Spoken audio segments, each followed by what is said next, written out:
છે ને ત્યારે જે ભાગ નીચે ગયો હોય ને, જે ભાગ નીચે ગયો હોય એને બહુ આગ લાગે. બુંદા ઉપર આગ બહુ લાગે ને એટલે બળું છું, મરી ગયો, બચાવો બચાવો બચાવો, બૂમા બૂમ કરી મૂકે. એટલામાં તો જે કડછો આવે ને એ કડછો આવે તો નીચેવાળું ઉપર ને ઉપરવાળું હાશ, પેલું નીચેવાળું ઉપર આવે ને થોડીક ઠંડી હવા લાગે ને, હાશ હવે શાંતિ થઈ, હવે શાંતિ થઈ. અને પેલી શાંતિવાળો જાય નીચે એટલે પાછો કે બળ્યું છું, મરી ગયો.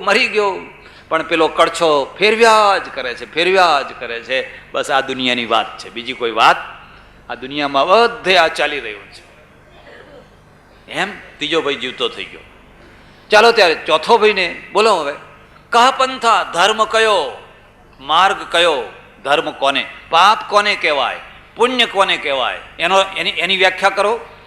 એટલે એને કહ્યું, શ્રુતયો વિભિન્ન સ્મૃતયો વિભિન્ન, નૈકો મુનિર યસ્ય મતમ ન ભિન્નમ, ધર્મસ્ય તત્વમ નિહિતમ ગુહાયામ, મહાજનો યેન ગતઃ સપંથા. આ બસ આ શ્લોક યાદ રાખવા જેવો છે.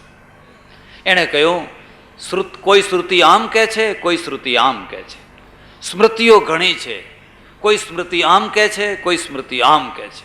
ઋષિઓ ઘણા થયા પણ એક મત થયા. કોઈ ઋષિ કહે છે કે આનું નામ પાપ કહેવાય, કોઈ કહે છે આનું નામ પાપ કહેવાય. નૈકો મુનિર યસ્ય મતમ ન ભિન્નમ, એવો એક પણ મુનિ નથી થયો જેનો મત જુદો ન પડતો.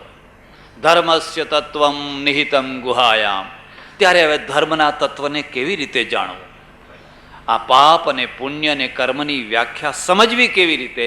મહાજનો યેન ગતઃ સપંથા. મહાપુરુષો જે માર્ગે ચાલ્યા હોય એ જ આપણા માટે રસ્તો છે. નિર્ણય કરવો કોઈ સરળ વાત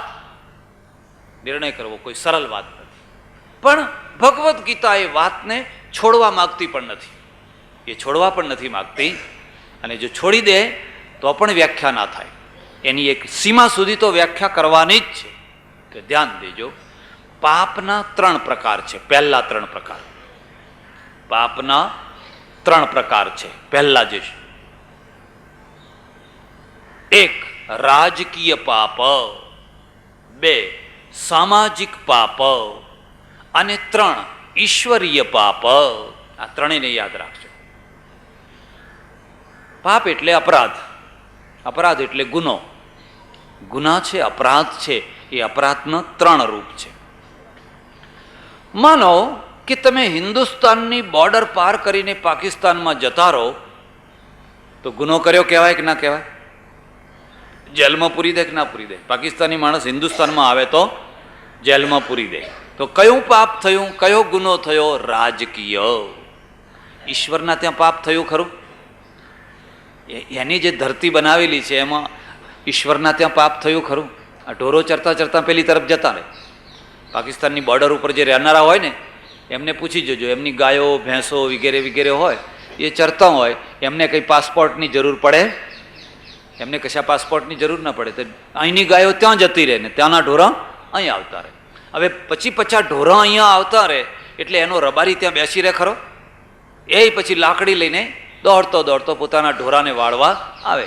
એટલે વાળીને પાછો લઈ જાય, પણ કોઈ વાર પકડીએ જાય. બધી વાર લઈ જાય એવું ના બને. કોઈ વાર પકડી જાય એટલે એના ઉપર કેસ ચાલે, 2-5 વર્ષની સજા થાય. તો હવે આ જે અપરાધ થયો એ કયો અપરાધ છે? રાજકીય.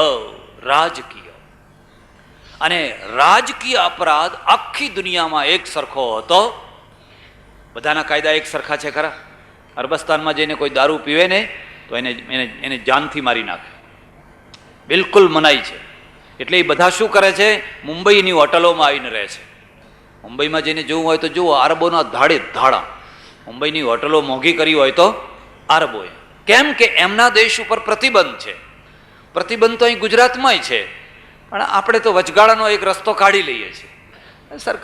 સરકારના માણસો બિચારા દયાળુ છે. વચગાળાનો રસ્તો કાઢો, અમારું કરો ને તમારું કરો. એટલે ધમધોકાર ચાલે છે કે નથી ચાલતું? ધમધોકાર. કાયદોનો જગ્યાએ કાયદો અને માણસોની જગ્યાએ માણસો. પણ તો ત્યાં માથું કાપી નાખે તરત જ. એટલે હવે જે વસ્તુ યુરોપ અમેરિકામાં સહજ વાત છે, એમાં કોઈ પાપ નથી. એ જ વસ્તુ અરબસ્તાનમાં તો મહાપાપ છે, મહાપાપ છે. એટલે રાજકીય પાપો સરખા હોતા નથી. જરા વધારે વાત કરીશ તમને. માનો કે સરકારે ચોખા ઉપર પ્રતિબંધ મૂક્યો, 25 માણસથી વધારે માણસના જમણવાર ઉપર પ્રતિબંધ મૂક્યો, કારણ કે અનાજ ઓછું હોય કે એવું તેવું હોય એટલે પ્રતિબંધ મૂકે. હવે 25 માણસથી વધારે માણસ તમે જમાડી ન શકો, ચોખા પીરસી ન શકો, વગેરે વગેરે. એ જે કાયદો આવ્યો એ કાયદો ઈશ્વરીય છે કે રાજકીય છે? 25ની જગ્યાએ તમે 26મો માણસ જમાડી દો તો ઈશ્વર તમારા ઉપર નારાજ થાય ખરો? ઈશ્વર તમારા ઉપર નારાજ થાય, પણ સરકાર નારાજ થાય. એટલે એક જે પાપ છે ને એને રાજકીય પાપ કહેવાય. અને રાજકીય જે પાપ છે એ કાયમના માટે એક રૂપ હતું. 25 માણસનો કાયદો હોય અને પછી નીકળી જાય પાછો. સુવર્ણ ધારો આવે. હવે સુવર્ણ ધારો આવ્યો કે ના આવ્યો? કેટલા કેરેટ, આટલા કેરેટથી વધારે કોઈ દાગીનો રાખી શકે નહીં, એવો કાયદો આવ્યો. હવે ઈશ્વરીય કાયદો છે કે રાજકીય છે? એ રાજકીય છે. એમ જે અપરાધ છે, જે ગુનો છે, એ ગુનાનું જે સ્થૂલ રૂપ છે એ કાયદાનું રૂપ છે. ડાબા હાથે ચાલવું એ રાજકીય વ્યવસ્થા છે, પણ તમે જમણા હાથે ચાલો તો રાજકીય અપરાધ કર્યો, પણ ઈશ્વરીય અપરાધ કર્યો ખરો? ઈશ્વરીય અપરાધ કર્યો. આ મુદ્દાને સમજજો તમે, કારણ કે તો જ તમે મૂળ વાતને સમજી શકશો. એટલે પહેલો જે અપરાધ, પહેલું જે પાપ છે એને રાજકીય પાપ કહેવાય. પછી બીજું જે પાપ છે એને સામાજિક પાપ કહેવાય. ઈશ્વરીય નહીં, સામાજિક. અને સામાજિક પાપ એટલે શું? સમાજે પોતપોતાની વ્યવસ્થા કરી હોય, પોતપોતાની રચના કરી હોય, પોતપોતાની વ્યવસ્થા કરી હોય. માનો કે એક સમાજે એવી વ્યવસ્થા કરી છે કે 10 વર્ષની છોકરી વિધવા થાય તો પણ એને પરણાવી શકાય નહીં. છોકરી પાછી આવી હોય, ત્યક્તા થઈને આવી હોય તો પણ એને બીજી જગ્યાએ પરણાવી શકાય નહીં. હવે આ ઈશ્વરીય વ્યવસ્થા છે? તો આ કઈ વ્યવસ્થા છે? સમાજની વ્યવસ્થા છે.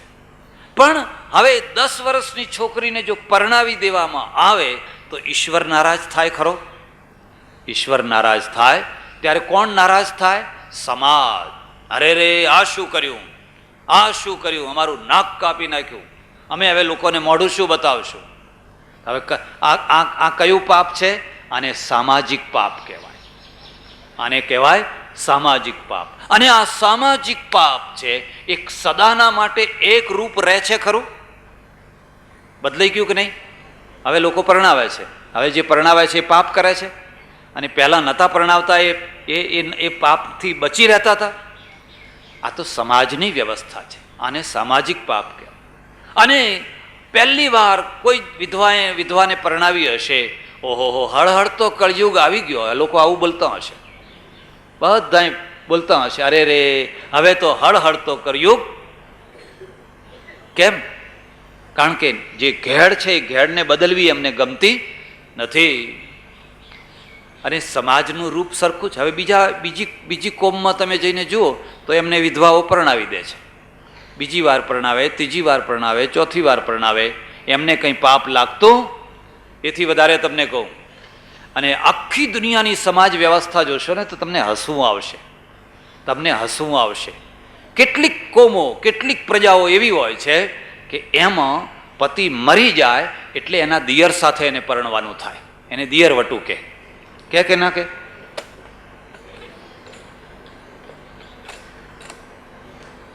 એને દિયર વટું કે. હવે દિયર વટું બીજી સમાજમાં માન્ય થઈ શકે ખરું? બીજા સમાજમાં માન્ય થઈ શકે, પણ જેમના ત્યાં દિયર વટાનો રિવાજ છે એ એમનો સમાજ છે, એમને કંઈ પાપ લાગતું? કેમ કે સામાજિક વ્યવસ્થા છે. એના છોકરા બોકરા હોય એ લઈને એના દિયર ભેગા જાય એટલે એ પાછું ગાડું ચાલતું થઈ જાય. અરે શું તમને કહું, મારે તો ઘણી વાત તમને કહેવી નથી. ભારતમાં એક ભાગ છે, યાત્રા કરજો, પણ આ લોકો પ્રસિદ્ધ જગ્યાએ જાય, હરિદ્વાર, બદ્રીનારાયણ, ઋષિકેશ, લે દેવ ચોખા ઘર ભેગા. એનું નામ જાત્રા ના કહેવાય. જાત્રાનો અર્થ છે શીખવું, સમજવું, પ્રવાસ કરવો, નોંધ કરવી, બધું સમજવું, ફોટોગ્રાફર કેમેરો લઈને જવું, જોઈએ તો ફોટા લઈ આવવા, અને એમાંથી તમને નોલેજ વધે. ભારતમાં એક ભાગ છે, એનું નામ છે જોનસાર બાબર. જોનસાર બાબર હિમાલયમાં આવ્યો. હિમાચલ પ્રદેશ છે ને, હિમાચલ પ્રદેશ, એમાં લાહોલ અને સ્પીતિ નામના બે ભાગ છે. બિલકુલ લદ્દાખને અડીને, તિબેટને અડીને આવેલો એ ભાગ છે. અને ત્યાં માણસો બહુ રૂપાળા રહે છે. એટલા રૂપાળા, એટલું સરસ ગળું, એટલે એમને આપણા પુરાણોમાં એમનું નામ પાડ્યું છે કિન્નર. કિન્નર કિન્નર ગાનં કુરુતે દિગતામ દિગતામ દિગતામ. શિવના શિવાલયમાં જે ગીત ગાનારા છે ને, એ આ બધા કિન્નરો છે. એ પ્રજાને કિન્નર કહે છે. બહુ રૂપાળી પ્રજા. એક તો હિમાલય એટલે તાપ પડે નહીં, તાપ ના પડે એટલે ચામડી છે એ કાળી ના થાય. તમારે અહીંયા જ જોવું હોય તો જોઈ જુઓ ને. તમે ઊંઝા રહેતા હો ને, 2-3 મહિના મારા આશ્રમમાં રહી ગયો, તમારી ચામડી ગોરી થવા લાગશે, તરત જ ફેર પડશે.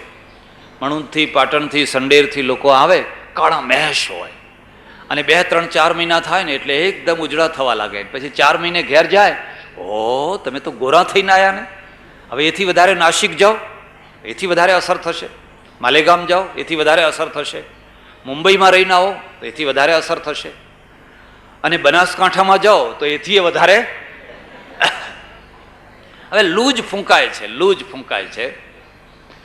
એટલે એકદમ ગૌર અને એટલા દેખાવડા માણસો. હવે ત્યાં એક રિવાજ છે, આજે પણ છે, આજે પણ એ રિવાજ છે. અને એ શું છે? એ રિવાજ છે કે 3, 4, 5, 6, 7 ભાઈઓ હોય, એમાંથી મોટો ભાઈ જ પરણે, બીજા ભાઈઓને પરણવાનું, મોટા ભાઈને જ પરણવાનું, બીજા ભાઈઓને પરણવાનું નહીં. પણ એ મોટો ભાઈ જે પરણે ને, એની જે પત્ની છે એ બધા ભાઈઓની પત્ની, બધા ભાઈઓની. બીજા ભાઈઓને કંઈ જુદી જુદી પત્નીઓ હોય. અને આપણે એમને આજે કહીએ કે હા હવે તો સુધરો, હવે તો કંઈક તમે ઠીક થાઓ, કે અમે તો પાંડવોના વંશના છીએ, અમે કંઈ અમારા ઘરનું ચલાવેલું. દ્રૌપદી પાંચેને પરણીતી ને એમ અમારે મોટો ભાઈ પરણે ને બાકીના બધાનું. હવે આ સમાજ વ્યવસ્થા છે. કેરળમાં જાઓ, કેરળમાં કોઈ વાર કેરળ જજો, શંકરાચાર્યની જન્મભૂમિ. અને કેરળમાં નાયર પ્રજા છે, નાયર. અને નાયર એટલે કેરળની સૌથી શક્તિશાળી પ્રજા, ક્ષત્રિય જેવી બહાદુર પ્રજા નાયર પ્રજા છે. હવે નાયર પ્રજામાં શું રિવાજ છે ખબર છે? નાયર પ્રજામાં એવો રિવાજ છે કે એની જે મોટી દીકરી હોય ને, એ બ્રાહ્મણને પરણાવવાની નહીં. મારી ભૂલ થઈ જરા. નમુદ્રીપાદ બ્રાહ્મણ છે ને, એ નમુદ્રીપાદ બ્રાહ્મણોમાં શું રિવાજ છે કે એનો જે મોટો દીકરો હોય ને, એ બ્રાહ્મણી સાથે પરણાવવાનો, અને બાકીના જે છોકરાઓ હોય ને, એ નાયરો સાથે, નાયરો સાથે. એટલે આ છોકરો છે એ નાયરના ત્યાં જઈને રહે. પેલી વહુ ઘર અહીં ના આવે, પણ આ છોકરો છે એ એના ઘર જમી પિયરમાં જઈને રહે. હવે એવી રીતે વસ્તી ચાલે છે. હવે આ વ્યવસ્થા સમાજ વ્યવસ્થા છે. બ્રાહ્મણ નાયરને પરણે છે. રાજસ્થાનમાં એક કોમ છે, જેસલમેર ને બાળપેનના ભાગમાં રહે છે. આજે પણ એમના ત્યાં રિવાજ છે કે મોટી દીકરી હોય એ મુસલમાનને પરણાવવાની, પછી બાકીની દીકરીઓ પોતાની નાતમાં, હિન્દુ છે, બાકીની દીકરીઓ પોતાની નાતમાં પરણાવવાની, પણ મોટી દીકરી હોય એ મુસ્લિમને પરણાવીને આપી એટલે આપી. પછી એનો વ્યવહાર નહીં, લેવડ નહીં, દેવડ નહીં, આવવું નહીં, જવું નહીં, કાયમના માટે આપી દેવાય. બાદશાહોના સમયમાં નહીં પેલો રિવાજ થયેલો, એ રિવાજના કારણે આ રિવાજ ચાલ્યો ગયેલો. હજુ સુધી એ રિવાજ બંધ પાડી શક્યા. આને સમાજ કહેવાય, અને આનું નામ કહેવાય સમાજની વ્યવસ્થા. હવે એને સનાતન કહી શકાય ખરી? એ સમાજ વ્યવસ્થાને સનાતન કહી શકાય ખરી? એ તો સમય સમય ઉપર થતી હોય છે અને સમય સમય ઉપર બદલાવાતી હોય છે. એટલે સામાજિક જે પાપ છે ને, એ સામાજિક પાપ અને ઈશ્વરીય પાપ, આ બેયમાં ભેદ સમજવાનો. આ બંનેમાં જે ભેદ નહીં સમજી શકે, એ કદી પણ પાપની વ્યાખ્યા સાચી રીતે કરી શકશે. ત્યારે ઈશ્વરીય પાપ કોને કહેવાય? સામાજિક નહીં, ઈશ્વરીય પાપ. અને હું તો તમને એટલું કહીશ કે જો તમે ઈશ્વરીય વ્યવસ્થાને સમજી શકશો ને, તો ઘણા અનર્થોમાંથી બચી જશો. આપણે રીબાવામાં માનીએ છીએ, આપણે રીબાવામાં માનીએ છીએ. તમારે ત્યાં એક ત્યક્તા આવીને બેઠી છે, 25, 20, 22, 23 વર્ષની ત્યક્તા કે વિધવા તમારા ઘર આગળ, તમારા ઘરમાં જ બેઠી છે. હવે એને જોઈને તમે દુઃખી થાઓ છો. અને જ્યારે પ્રસંગ હોય, જ્યારે કંઈ સારા હોય, લોકોએ દાગીના પહેર્યા હોય, કપડાં પહેર્યા હોય, નહીં પેલું બધું રમવા જાય, નવરાત્રિમાં રમવા જતા હોય, કંઈક થતું હોય, ત્યારે એને કપડાં પહેરવાની ઈચ્છા થાય કે ના થાય? એને ચાંદલો કરવાની ઈચ્છા થાય કે ના થાય. પછી એ ડબડબ ડબડબ ડબડબ ડબડબ આંસુ પાડ્યા કરતી હોય, ડબડબ આંસુ પાડ્યા કરતી હોય. એ રીબાય છે, એ રીબાય છે. પણ તમે ઈશ્વરને ન સમજનારા, સમાજની ખોટી મડાગાંઠ પકડીને બેઠેલા એને રીબાવો છો. પોતાની દીકરીને રીબાવો છો, પોતાની સગી દીકરીને રીબાવો છો. એટલે તમને પાપ લાગે છે, તમને ઈશ્વરીય પાપ લાગે છે. સામાજિક પાપથી બચવા માટે તમે ઈશ્વરીય પાપ વરી લો છો. ઈશ્વર તમારા ઉપર ફિટકાર વરસાવે છે, શું કામ? એનું જીવન ગુંગળાવે છે. અને એમાંય તમે જોયું છે, આ કામનો વેગ એ તો પ્રચંડ વેગ છે. એ વેગ જ્યારે આવે ને, ઋષિ મુનિ નથી ટકી શકતા. ટકી શકે છે? મોટો વિશ્વામિત્ર તપસ્વી હોય કે પારાશર જેવો તપસ્વી હોય, એ વેગના આગળ તણખલું થઈ ગયું છે. તો જે સ્ત્રીએ કે જે પુરુષે નથી ઋષિપણું જોયું, નથી સત્સંગ કર્યો, નથી કશું જોયું, હવે એને 10 વર્ષથી તમે ગોંધી જ રાખો છો. અને એને વેગ જ્યારે આવ્યો હોય પ્રચંડ, અને પ્રચંડ વેગમાં એ જ્યારે તણાઈ જાય, ક્યાં તણાઈ જાય? તમારા ઘરના નોકર સાથે, કોઈ ડ્રાઈવર સાથે, કોઈ બીજાના સાથે, કોઈ ત્રીજાના સાથે. અને પછી તમે એનું ગળું દબાઈ નાખો. હા, અમને કલંક લગાડ્યું, અમને પાપ લગાડ્યું, પછી તમે એનું ગળું દબાવો. એટલે પાપ તો તમે કર્યું, ઈશ્વરીય પાપ કર્યું. એની જગ્યાએ એની ઉંમર રહેતા જ કુદરતને સમજો, કુદરતના વેગને સમજો. એ કોઈને ઘરમાં પૂરી દેવાથી કોઈ કંઈ વેગો મટી જતા હોતા નથી. એને ટાઈમસર પધરાવ્યું, જા બેન, તારું ભવિષ્ય સુખી થાય, તારું જીવન સુખી થાય, અમે રાજી ખુશીથી તને મદદ કરશું, તને એ કરશું, સુખી થાવ. એ રસ્તો ઈશ્વરીય છે. અને જેમના ત્યાં આ રસ્તો હોય છે ને, ત્યાં ઓછા પાપ થાય છે. અને જેમના ત્યાં મોઢું બાંધીને જીવવાનો રસ્તો હોય છે ને, ત્યાં અંદર ને અંદર બધું સડી જતું હોય છે. અંદર ને અંદર બધું સડી જતું હોય છે. ઘણા લોકોમાં એવો રિવાજ હોય, છોકરીઓ મોટી થઈ જાય, બહુ મોટી થઈ જાય, પણ મોકલે જ નહીં, મોકલે જ નહીં. હવે ના મોકલે એટલે કેમ? મા બાપને કંઈક આંટી પડી છે. પણ આ કામના વેગમાં એ ટકી શકશે ખરી? અને નહીં ટકી શકે તો પછી જે પાપ કરશો એના કરતાં એના જીવનને શું કામ ગોંધો છો? તમે ઈશ્વરના ગુનેગાર થઈ રહ્યા છો. હવે તમારા હાથમાં રહેવાની, હવે પછી કે કળિયુગ આવ્યો છે, કળિયુગ આવ્યો છે. તો કળિયુગ તમે શું કરતા હતા? તમારો આખો ઇતિહાસ જુઓ ને, તમારો જમાનો જુઓ ને, કેટલા જીવન બરબાદ કર્યા છે. કેટલા જીવન રડી રડીને, ગોંધી ના એને ખાવાનું મળે, ના એને પેલી ગાય છે ને, ભેંસ છે ને, એના પીરિયડમાં આવે ત્યારે ખીલો તોડાવે છે. તોડાવે છે કે નથી તોડાવતી? બૂમા બૂમ કરે છે. તો તમે કંઈક તો વિચાર કરો, કંઈક તો કુદરત નહીં રતે તો વિચાર કરો. એક માણસને કહી દીધું કે હવે તારે નથી પરણવાનું, એટલે પતી ગયું. તમે કુદરતને સમજી જ નથી શક્યા. મનોવૈજ્ઞાનિક જીવન જ તમારા પાસે નથી. એટલે આપણે શું માનીએ છીએ? રીબાવામાં માનીએ છીએ. અને તમારે જોવું હોય તો જોજો, અહીં ઊંઝાથી ખટારા જતા હશે, હું કોઈ વાર જોઉં, એમાં ચિક્કાર ઘેટા ભર્યા હશે, 2 માળના ઘેટા. હું અંદર ઠેઠ મુંબઈ જવાના, કસાઈખાને મુંબઈ જવાના. એ ઘેટા બહાર ના જતા રહે એટલે 2 માણસો આમ પકડીને ઊભા હોય, પેલું દોરડું પકડીને ઊભા હોય છે. ભાઈ કેવી નોકરી, ક્યાં સુધી નોકરી? એમ ને એમ ઠેઠ મુંબઈ સુધી આમ દોરડા ઉપર. એમાં એક ઘેટું જ્યારથી પૂર્યું હોય એને ના પાણી આપ્યું હોય, ના ઘાસ આપ્યું હોય, કારણ કે મારી જ નાખવું છે ને. અરે મારી નાખો, કોણ ના પાડે છે? પણ મરતા પહેલાં એને પાણી તો પીવડાવો, મરતા પહેલાં એને ઘાસ તો ખવડાવો. કતલખાના તો દુનિયામાં બધે છે, પણ એની પૂરી ટ્રીટમેન્ટ છેલ્લી ઘડી સુધી, અને પછી એને એક આમલી નામ કરી દે એટલે અડધી મિનિટમાં ખતમ. એને રીબાવાનું નહીં. પણ આપણે શું રીબાવામાં માનીએ છીએ? રીબાવામાં. હવે એ તરસ્યું, ભૂખ્યું ને તરસ્યું, એ જે આમ ગુણની માફક ભરેલા હોય, એમાં વચ્ચે કોઈ 1, 2, 4, 5 મરી જાય, ઉપાડીને બહાર ફેંકી દેવાના. રોડ ઉપર પડ્યા હોય છે, જોયા છે તમે? મેં તો ઘણી વાર જોયા છે. એ મરતા જાય એમ ફેંકતા જવાનું. એમ કરતાં કરતાં જે ભૂખ્યા અને તરસ્યા જે બચ્યા એ પછી કતલખાને જાય. આ રીબાવાનું જીવન છે. એટલે પાપ આપણે વધારે કરીએ છીએ. અમેરિકા પાપ વધારે નથી કરતો. તો આમલી નામ કર્યું ને એટલે ખતમ થઈ. એને તરસ નહીં, ભૂખ નહીં, ફલાણું નહીં, ફલાણું નહીં, ફલાણું નહીં, કશું નહીં. આપણે એ નથી કરી શકતા, પણ રીબાવો બસ. અત્યારે તમે જુઓ, હાડકે હમણાં હું ચાણસમાં ગયો, અહીં આવતા પહેલાં ચાણસમાં ગયો, મને સામે બળદ મળ્યા. 101 બળદ હશે, હાડકે હાડકું દેખાય. એ બળદની આંખો જુઓ, આંખો એકદમ હવે આજ મરીએ કે કાલ મરીએ, આજ મરીએ કે કાલ. એમને ખાવાનું નથી, એમને પાણી નથી. હવે રીબાવાના. મહિનો, 2 મહિના, 4 મહિના, 6 મહિના રીબાવાના, પછી પગ ઘસી ઘસીને મરી જવાના. આપણે રીબાવામાં માનીએ છીએ, પેલા રીબાવામાં નથી માનતા. ખટલી નામ કરી નાખ્યું એટલે નિકાલ આવી ગયો. એ કહે છે એનું નામ પાપ નથી, પાપ આનું નામ છે.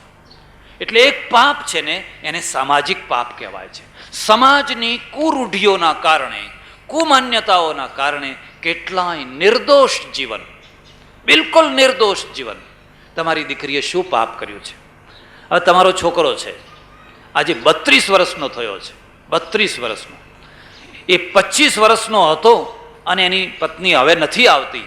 25 વર્ષથી આ 32 વર્ષના 7 વર્ષ છે, એ 7 વર્ષ એણે કાઢ્યા છે. કારણ કે હાટું પેટું કર્યું છે, હાટું પેટું કર્યું છે. એટલે પેલી નથી આવતી એટલે આ નથી મોકલતા, હવે બે રીબાય છે. આ ઈશ્વરીય વ્યવસ્થા છે. આ ઈશ્વરીય વ્યવસ્થા આ માણસની વ્યવસ્થા છે. અને માણસની વ્યવસ્થા માણસે પોતાનું પેટ ચોડીને ઊભી કરેલી છે. અને એમાં એ દુઃખીને દુઃખી થાય છે, એમાં એ દુઃખી થાય છે. એટલે એક માનસી વ્યવસ્થા જેને આપણે સામાજિક પાપ કહીએ. અને સામાજિક પાપ છે એ પરિવર્તનશીલ છે, બદલનારા છે. એને સમય ઉપર બદલવા પડે અને સુધારકો થવા જ જોઈએ. અને સુધારકો જે એને દૂર કરે અને બહુ મોટામાં મોટું પુણ્ય કરે છે, બીજાના માટે રસ્તો કરે છે. ત્યારે ઈશ્વરીય પાપ કોનું નામ કહેવાય? ઈશ્વરીય પાપ કોને કહેવાય? આ મુદ્દો છે. એ બતાવવા માટે વ્યાસે લખ્યું, 18 પુરાણેષુ વ્યાસસ્ય વચનદ્વયમ પરોપકારાય પુણ્યાય પાપાય પરપીડનમ. ભાઈ મારા 18 પુરાણ તમે ના વાંચી શકો તો કંઈ નહીં, પણ મારો એક શ્લોક યાદ રાખી લેજો. 18 પુરાણેષુ વ્યાસસ્ય વચનદ્વયમ. વ્યાસના 2 વાક્યો છે. પરોપકારાય પુણ્યાય. કોઈનું મન ઠારો, કોઈનું હૃદય ઠારો, કોઈનું જીવન ઠારો, કોઈનું પેટ ઠારો, કોઈનું ભલું કરો, બસ એનું નામ પુણ્ય છે. પાપાય પરપીડનમ. કોઈને પીડા આપવી, કોઈને સતાવવું, કોઈને દુઃખ દેવું, એનું નામ પાપ છે. બસ આનું નામ. પણ એમાંય અપવાદ છે. એટલી વ્યાખ્યા તો ખરી, પણ એ તો મોટી ઉપરની વ્યાખ્યા થઈ. પણ એમાંય પાછો અપવાદ છે. ત્યારે હવે ભગવદ્ ગીતા છે ને, એ ભગવદ્ ગીતામાં આ પ્રશ્નની ચર્ચા કરવામાં આવી છે. એટલે આટલી લાંબી ભૂમિકા મેં તમારા આગળ એટલા માટે બાંધી છે કે તમે આ ત્રણેયના ભેદ સમજી શકો. અને જ્યારે તમને એમ લાગશે કે આ ઈશ્વરીય પાપ એ જુદી વસ્તુ છે, ધાર્મિક પાપ એ જુદી વસ્તુ છે, સામાજિક પાપ એ જુદી વસ્તુ છે. બનાસકાંઠાની વાત કરું, જુઓ, ધાર્મિક પાપ પણ કેટલીક વાર ખોટું હોય છે. એક રબારી, અને બનાસકાંઠામાં તો પાણી નહીં, પાણીનો બહુ ત્રાસ. રબારી એના ઘેટા બકરા ગાયો વગેરે ચારે અને બપોરે તરસ્યો થયો, પણ કંઈ પાણી મળ્યું નહીં. પછી આમ ચાલતા ઘેટા બકરા લઈને ચાલતા કોઈના ખેતરમાં પેલું ધુંબા જેવું જોયું, એટલે એને આશા બંધાણી. ત્યાં ગયો, જોયું તો પાણીનું માટલું પડેલું, અડધું માટલું ભરેલું પડેલું, અડધું ખાલી ને અડધું ભરેલું. અને પછી તો જે પાણી પીધું ને, બસ શાંતિ થઈ ગઈ. પછી આવ્યો ઘેર તો આવ્યો સાંજે, પણ એને રહીને પાછો પ્રશ્ન ઊભો થયો કે પાણી કોનું હતું? અરે મેં પીધું તો ખરું, પણ એ પાણી હતું કોનું? આપણે તો પાણી પીને ઘર પૂછીએ ને, એટલે પહેલાં પૂછવું હોય તો પૂછી લો, પણ પછી પૂછાય હવે પાણી હતું કોનું? એટલે એને તપાસ કરી. તપાસ કરતાં ખબર પડી કે તો હરિજનભાઈનું ખેતર હતું અને હરિજનભાઈનું માટલું હતું. બસ હવે તો એને ના ખાવાનું ભાવે, ના પીવાનું ભાવે, ના ઊંઘ આવે. જ્યારે જુઓ ત્યારે ચહેરો ઉતરેલો લમણે હાથ દઈને બેઠો હોય. આપણે જે મગજમાં પાપ ભરી દીધા છે ને, એ કેવા ભરી દીધા છે? આમ ને આમ ઉતરેલો. એની ઘરવાળી કે તમને થયું છે શું? કંઈ બોલે નહીં. 8 દિવસ થઈ ગયા, 10 દિવસ થઈ ગયા, આખો મહોલ્લો વિચાર કરે આને થઈ શું ગયું છે? પછી બધાએ દબાણ કરીને પૂછ્યું, પણ કોને ભાઈ એનો રસ્તો કરીએ? તો કે મેં ફલાણા ખેતરમાં હરિજનના માટલાનું પાણી પી લીધું છે, અને એ પાપ જે મારો મનખો ધૂળ થઈ ગયો, મેં મારું ખોડિયું અભડાવી નાખ્યું. જુઓ તો ખરા, લાંચ લે તો ના અભડાય. સરસ મજાના ટીલા કર્યા હોય, ટપકા કર્યા હોય, બધું કર્યું હોય, માળાઓ પહેરી હોય, અને લાંચ ભરપૂર લે તોય અભડાય. વ્યાજ ખાય, વ્યાજનું વ્યાજ ખાય, ચક્રવર્તી પઠાણી વ્યાજ, તોય અભડાય નહીં. પણ આ પાણી પીધું છે તો મારું ખોળિયું અભડાઈ ગયું, અરે રે આ પાપ મારાથી થઈ ગયું. એટલે એમની નાત ભેગી કરી. અભડાઈ ગયો એટલે તો મોટો પ્રશ્ન ને, કે એની ઘરવાળી કે તારે હવે તમારું અડેલું અમે નહીં ખાય, ઘરવાળી જ કે છે. એ બિચારાને 12 ઓસરી ઉપર રાખે અને આખી નાત ભેગી થઈ. પડેલો દુષ્કાળ, ત્યારે દુષ્કાળ પડેલો, અનાજ નહીં, પૈસો નહીં. અને નાત ભેગી થઈને નિર્ણય કર્યો કે આ રબારીને નાતમાં પાછો ત્યારે લેવાય, ચોખ્ખો ત્યારે દેવાય કે 3 દિવસના ઉપવાસ કરે અને આખી નાતને જમાડે અને અમુક પૈસા અમુક ધર્માદામાં આપે, ત્યારે એને પાછો એને આખી નાત જમાડી. 15,000 રૂપિયાનો ખર્ચો. જેની પાસે 15 રૂપિયા નહોતા એણે 15,000નો ખર્ચો કરી અને આખી નાતને જમાડી. હવે આ જે પાણી પીધું એ ખરેખર પાપ હતું ખરું? ઈશ્વરીય દૃષ્ટિએ પાપ હતું ખરું? પણ એને મહાપાપ માની લીધું. જેમાં કશુંય પાપ નહોતું એને મહાપાપ માની લેવામાં આવ્યું. કેમ? ધર્મની વ્યાખ્યા ખોટી રીતે કરવામાં આવી છે. ધર્મની વ્યાખ્યા ખોટી રીતે કરવામાં આવી છે. એટલે લોકોના મગજમાં ધર્મ નથી બેઠો, ધર્માભાસ બેઠો છે, મિથ્યા ધર્મ બેઠો છે. અને મિથ્યા ધર્મમાં એ ડૂબી રહ્યા છે. કોઈ કબીર આવે, કોઈ નાનક આવે, કોઈ દયાનંદ સરસ્વતી આવે, કોઈ સુધારક આવે અને આ ભૂસાને કાઢી નાખે અને કહે કે શું કામ ખોટા દુઃખી થયો છો. એ આપત ધર્મ છે. દયાનંદ સરસ્વતી છે ને, એ કાશીમાં રહે, ગંગા કિનારે. એ જમાનો 150-200 વર્ષ પહેલાની વાત કરું, કેટલો જૂનવાણી જમાનો હશે. ગંગા કિનારે રહે, અલમસ્ત શરીર પડ્યા હોય. એક વાળંદ એટલે નાઈ, એ નાઈ બિચારો ભક્તિભાવ વાળો, બપોર થાય એટલે એમને રોટલીને દાળ, રોટીને દાળ બનાવીને આપે. એટલે પેલા જમી લે. એક દિવસ પેલા વાળંદને દાળ ને રોટલા આપતા પંડ્યાએ જોઈ લીધા. પેલા પંડ્યા હોય ને ગંગા કિનારાના, એમને જોઈ લીધા. ને પેલા મહારાજ સ્વામીજી જમવાની તૈયારી કરતા હતા, એ તો દોડતો આવ્યો, અરે સ્વામીજી મત ખાના મત ખાના, એ તો નાઈ કી રોટી હે, નાઈ કી રોટી હે. આ ખાશો નહીં, આ રોટલા તો વાળંદના છે, નાઈના છે. એટલે સ્વામીજીએ બહુ શાંતિથી જવાબ આપ્યો, ये नाई की रोटी नहीं है, ये तो गेहूं की रोटी है, गेहूं की. આ નાઈની રોટી નથી, પણ આ તો ઘઉંની રોટી છે, ઘઉંની રોટી છે. બિસ્કિટ ખાઈ શકાય, પાઉં રોટી ખાઈ શકાય. એમાં કોણ બનાવે છે પૂછવા જવાનું? ખાવ છો કે નથી ખાતા? પેલા ટોસ્ટર છે, પાઉં રોટી છે, બિસ્કિટ છે, ચોકલેટ છે, ગોળ છે, ખાંડ છે, એ બધું કોણ બનાવે છે એ કોઈ પૂછવા જાય? આ દેશને તો મારી નાખ્યો, આ લોકોએ મારી નાખ્યો. મારા એક ઓળખીતા છે, એવી આભડછેટ માને છે ને, એવી ચુસ્ત આભડછેટ માને છે કે ચૂલામાં બાળવા માટેના લાકડા જે આવ્યા હોય ને એને ધોઈ નાખવાના, એને ધોઈ નાખવાના, પછી ચોકામાં લઈ જવા. તાણે બા કોણ ઉપાડ્યો હોય, કોણ અડ્યું હોય ને કોણ ના અડ્યું હોય, ઠાકોરજીની રસોઈ આ તો. અને ઠાકોરજીની રસોઈ આવા જેવા તેવા લાકડાથી થાય. એ લાકડા બધા ધોઈને પછી સૂકવીને પછી લાકડા બાળવાના, પછી બીજાને અડવા નહીં દેવાના. હવે આ માણસો શું ટકવાના હતા? આ આંધિયાના સામે શું ટકવાના હતા? અને એમાંથી જે ઊભો થશે વર્ગ, ધાર્મિક વર્ગ, એ તો કાચ જેવો છે. આમ ટકોરો મારો એટલે મરી ગયો. એ તો મળદા જ ઊભા થવાના છે. વળી એક બીજા મારા ઓળખીતા છે, વ્રજભૂમિમાં રહે છે, ત્યાં મથુરા વૃંદાવન તરફ. એ તો એવા ચુસ્ત છે ને, એવા ચુસ્ત છે કે ખાંડની બોરી આશ્રમમાં લાવ્યા હોય તો ખાંડની બોરીને 4 માણસો ઉપાડીને જમનાજીમાં ડૂબાડી દેવાની. એટલે આમ જપકોરીને તરત કાઢી લેવાની. એટલે પેલી બોરીનું ખાંડનું તો કાપડ જરા જાડું હોય ને પેલું, એટલે અંદર પાણી ના જાય. પણ આમ 4 માણસોને પકડાવે ને આમ જપ બધીને કરીને પછી બહાર કાઢી લેવાનું. તારે એમ કે આ તો ઠાકોરજીની રસોઈ થવાની. હવે આ શું મગજમાં બેઠું છે? આ મગજમાં કેવું બેઠેલું છે? આમને શું કરવું? આ 21મી સદી શરૂ થઈ રહી છે પણ હજુ એ ડૂબાડે રાખે છે. હવે એમના ત્યાં જે હજારો લોકો શિષ્ય થયા હશે એ કેવા હશે?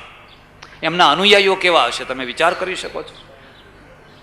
એ શું હિન્દુ ધર્મને મજબૂત બનાવવાના હતા? એ શું બળવાન? પેલા કહે છે આ નાઈની રોટી નથી, આ તો ઘઉંની રોટલી છે, ઘઉંની બનેલી છે.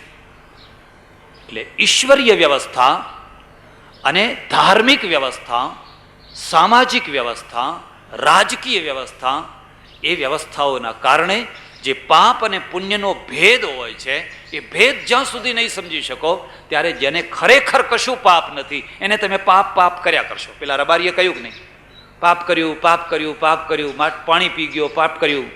ખરેખર પાપ નથી એને એ પાપ માને છે, અને જેમાં ખરેખર પુણ્ય નથી એને તમે પુણ્ય માનો છો. એક બ્રાહ્મણ આવ્યો મારે ત્યાં, હું સુઈગામમાં રહું. એક ડોસા, બહુ ભલા માણસ, બહુ સજ્જન માણસ.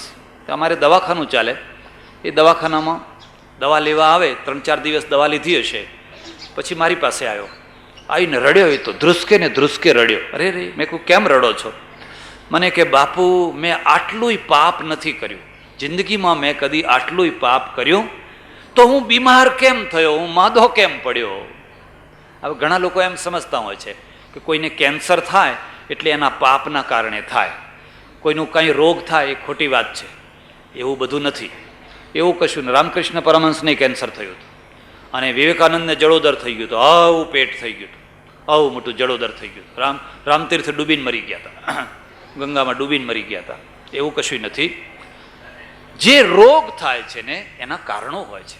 મેં છીંક ખાધીને તમને તાવ આવ્યો, હવે એમાં તમે ક્યાં પાપ કરવા ગયા હતા? પણ મારી છીંકથી તમને થયો છે. આ અમદાવાદમાં કમળો થયો ને બધા મરી ગયા, તે તો મ્યુનિસિપાલિટીના કારણે મરી ગયા. એમાં તમારા પાપ થોડો હતા? મ્યુનિસિપાલિટીએ ચોખ્ખું પાણી ના આપ્યું, અને મ્યુનિસિપાલિટી કરતાં વધારે પાપ તો કોનું? આપણું પાપ છે. નરોડા છે, નરોડા, એ નરોડામાં એવી કેટલીય ફેક્ટરીઓ છે જે પોતાનું ગંધાતું પાણી ટ્યુબવેલ કરીને જમીનમાં ઉતારી દે છે. હવે ટ્યુબવેલમાં એ ગંધાતું જે કેમિકલવાળું પાણી છે, રસાયણવાળું, એ જમીનમાં ઉતર્યું, એનાથી નીચે 1 કિલોમીટર 2 કિલોમીટર દૂર જે બીજો ટ્યુબવેલ છે એ પાણી ખેંચે છે. પાણી ખેંચે એટલે પેલું કેમિકલ આવવાનું કે નહીં આવવાનું? હવે એ કેમિકલનું પાણી જે પીશે એને કમળો નહીં થાય, બીજું થશે શું? એ તો તમારી વ્યવસ્થા કારણ છે. એમાં તમારા પૂર્વજન્મના કર્મને શું લેવા દેવા છે? આ તો વાત વાતમાં પૂર્વના કર્મ. વિધવા થઈ તોય પૂર્વના કર્મ, ફલાણું થયું તોય પૂર્વના કર્મ, બધું થયું તોય પૂર્વના કર્મ, વાત વાતમાં. એટલે તમે કોઈ માર્ગ નહીં કાઢી શકો. એટલે ભગવદ્ ગીતાએ આ પ્રશ્નને સ્પર્શ કર્યો છે, અને અર્જુને એ પ્રશ્નને ઉપાડ્યો. અથ કેન પ્રયુક્તો યમ પાપમ ચરતિ પુરુષ અનિચ્છન્નપી વાર્ષ્ણેય બલાદિવ નિયોજિતઃ.